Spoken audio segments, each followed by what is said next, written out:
Jewish question was the name given to a wide-ranging debate in European society pertaining to the appropriate status and treatment of Jews in society.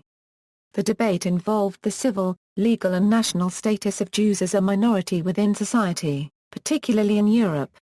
The debate started within societies, politicians and writers in Western and Central Europe influenced by the Age of Enlightenment and the ideals of the French Revolution.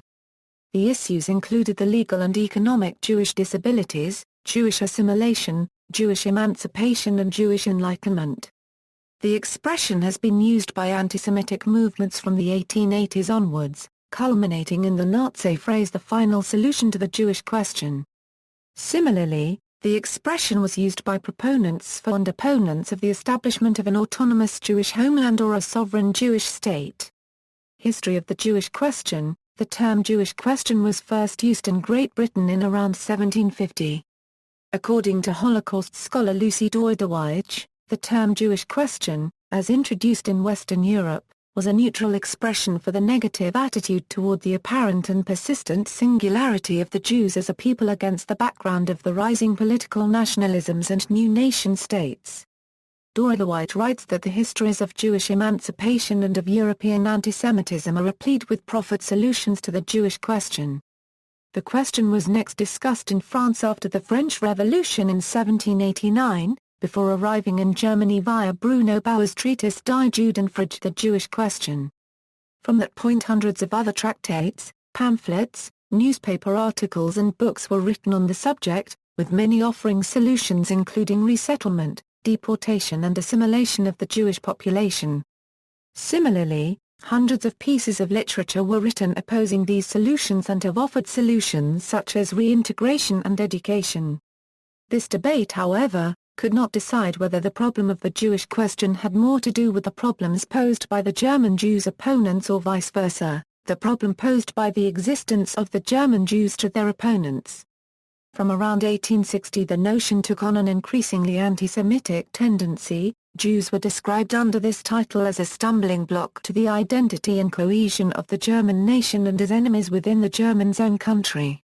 Anti-Semites such as Wilhelm Marr, Karl Jugendar I Ring, Theodor Fritsch, Houston Stewart Chamberlain, Paul de Lagarde and others declared it a racial problem unsolvable through integration, in order to make their demands for the de-Jewifying of the press, education, culture, state and economy, plausible, along with their demands for the condemnation of intermarriage between Jews and non-Jews. They also used this definition to oust the Jews out of their supposedly socially dominant positions. By far the most infamous use of this expression was by the Nazis in the early and mid-20th century, culminating in the implementation of their final solution to the Jewish question during World War II. Early usage. An early use of the expression Jewish question appeared during the Jew Bill of 1753 debates in England. According to Otto Dov Kulka of Hebrew University, the term became widespread in the 19th century when it was used in discussions about Jewish emancipation in Germany. Bruno Bauer, The Jewish Question. In his book The Jewish Question, published in 1843, Bauer argued that Jews can achieve political emancipation only if they relinquish their particular religious consciousness, since political emancipation requires a secular state, which he assumes does not leave any space for social identities such as religion. According to Bauer, such religious demands are incompatible with the idea of the rights of man. True political emancipation, for Bauer, requires the abolition of religion. Karl Marx, on the Jewish question. Karl Marx replied to Bauer in his 1844 essay on the Jewish question. Marx contradicted Bauer's view that the nature of the Jewish religion prevented Judaism's assimilation. Instead he focused on the specific social and economic role of the Jewish group in Europe which, according to him, was lost when capitalism, the material basis for Judaism, assimilated the European societies as a whole. Marx uses Bauer's essay as an occasion for his own analysis of liberal rights. Marx argues that Bauer is mistaken in his assumption that in a secular state, religion will no longer play a prominent role in social life, and, as an example refers to the pervasiveness of religion in the United States, which, unlike Prussia, had no state religion. In Marx's analysis, the secular state is not opposed to religion, but rather actually presupposes it. The removal of religious or property qualifications for citizens does not mean the abolition of religion or property, but only introduces a way of regarding individuals in abstraction from them. On this note, Marx moves beyond the question of religious freedom to his real concern with Bauer's analysis of political emancipation. Marx concludes that while individuals can be spiritually and politically free in a secular state, they can still be bound to material constraints on freedom by economic inequality, an assumption that would later form the basis of his critiques of capitalism. After Marx, Werner Sombart praised Jews for their capitalism and presented the 18th century court Jews as integrated and a model for integration. By the turn of the 20th century, the debate was still widely discussed and raised to prominence by the Dreyfus Affair in France. Within the religious and political elite, some continued to favor assimilation and political engagement in Europe, while others, such as Theodor Herzl, proposed the advancement of a separate Jewish state and the Zionist cause. Between 1880 and 1920, millions of other Jews sought their own solution for the pogroms of Eastern Europe by emigration to other places, such as the United States and Western Europe. The final solution. In Nazi Germany, the term Jewish question referred to the sense that the existence of Jews in Germany posed a problem for the state.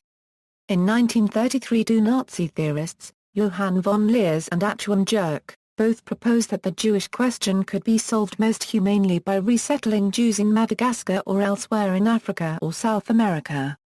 Both intellectuals discussed the pros and cons of supporting the German Zionists as well, but von Leers asserted that establishing a Jewish homeland in British Palestine would create humanitarian and political problems for the region.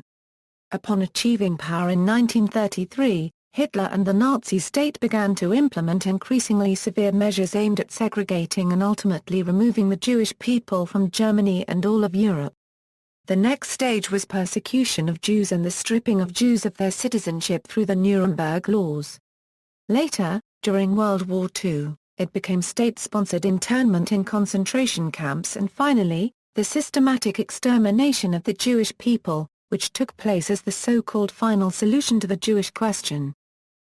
Propaganda Nazi propaganda was produced to manipulate the public, most notably based on writings from people such as Eugen Fischer, Fritz Lenz and Erwin Bauer in the book Foundations of Human Hereditary Teaching and Racial Hygiene. And in the book Die Freigabe der Vernichtung Menschenwürden Benz by Karl Binding and Alfred Osher and Pseudo-Scholarship created by Gerard Kittel. See also, Armenian Question, a similar topic about Armenians, Nazi eugenics, Ulrich Fleischer, Useful Jew. Further reading, Lucian Wolff, Notes on the Diplomatic History of the Jewish Question, Jewish Historical Society of England, Elizabeth Rudinesco, Returning to the Jewish Question, London, Polity Press, December 2013, pages 280.